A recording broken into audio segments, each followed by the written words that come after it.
To discuss relief efforts for Morocco, I'm joined now by Khalil Benkhalil. He's the Reach Manager at Human Appeal International. Thanks so much for joining us. Now, tell me where your teams are right now and what the situation is like there. We're currently at the epicenter of the earthquake. I'm currently live in one of our distribution centers that are used to coordinate and support relief efforts here, especially in the Atlas Mountains, where there are many villages in dire need as a result of the catastrophic earthquake. The scenes are very much something of a horror movie.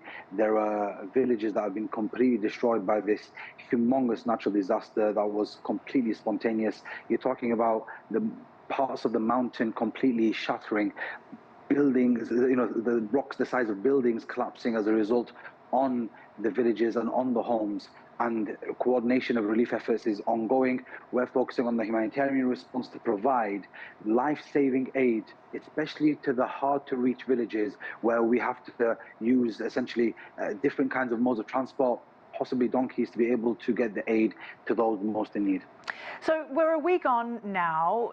What are the current priorities? Is the search and rescue operation continuing, or has that been put to rest with now the focus on helping victims recover and get back on their feet? Or is there still signs of life in the rubble and the operation is continuing?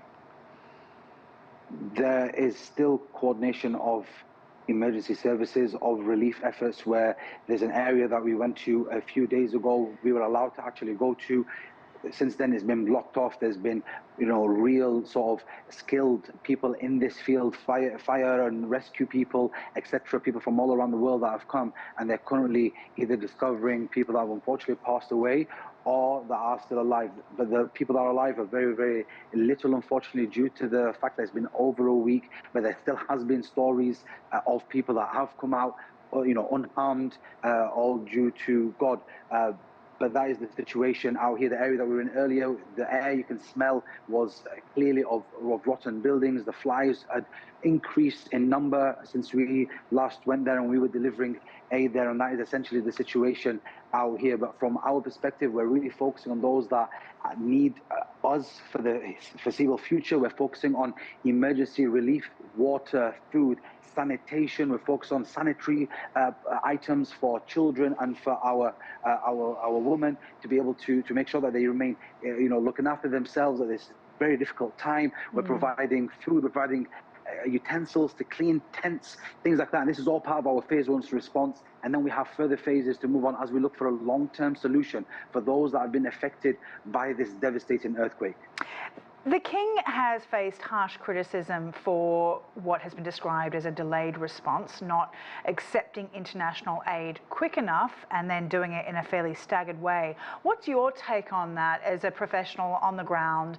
Do you think that more lives could have been saved if the Kingdom acted more quickly?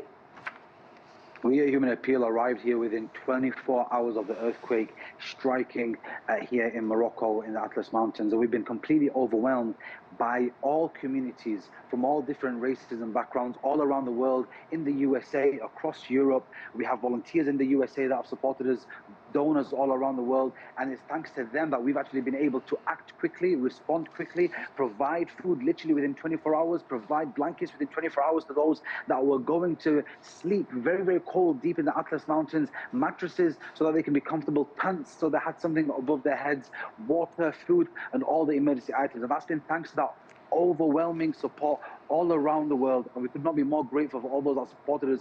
Because of that, we've been able to be here for the people of Morocco, supporting them, and they've allowed us at Human Appeal to do that. All right, Khalil Benkhalil, thanks very much for your time. Reach Manager at Human Appeal International.